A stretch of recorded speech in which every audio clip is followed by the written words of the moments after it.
Hello people of the internet, welcome back. In this video I'm going to be talking about radio aids, and if you are a teacher who's faced with using one for the first time, all the things you need to know. So first of all, radio aids are also known as remote microphones.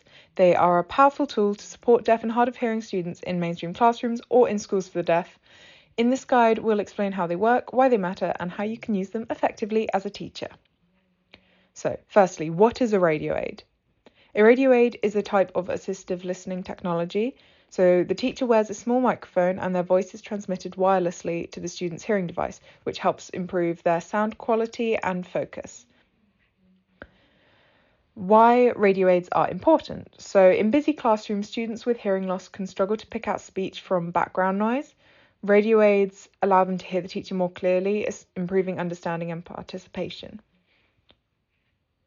So this is kind of the step-by-step of how it actually works. So what you need to do is you'll be wearing a wireless microphone as the teacher.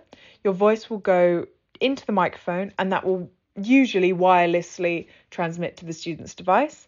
And the student should be able to hear you clearly no matter where they are in the room. So you don't have to be so mindful of the distance.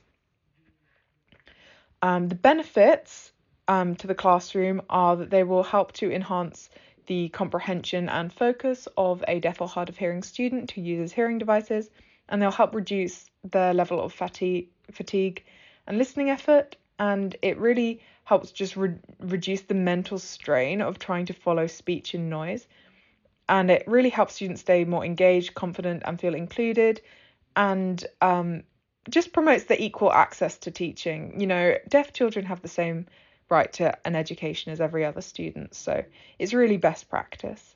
So talking about best practices, the best practices for teachers are to make the most of a radio aid. You really need to follow a few basic best practices like wearing the microphone consistently, and please remember to mute it when needed. For example, if you're having a private conversation or talking to another student, please make sure that you mute the microphone. You'll find how to do this, it depends on the individual model, so you'll have to ask someone how specifically you need to mute your one. If not, just take it off. Some common mistakes to avoid.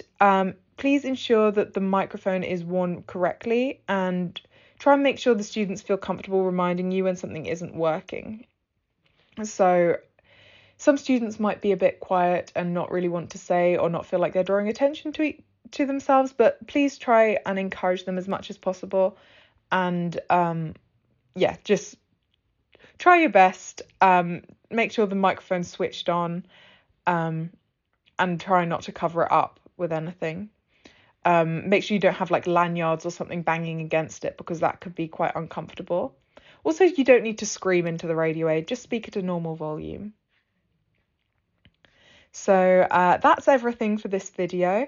Please feel free to like this video and subscribe if you enjoyed it, and let me know in the comments if you have any more questions. Thank you very much for watching, and I will see you in my next video. Bye!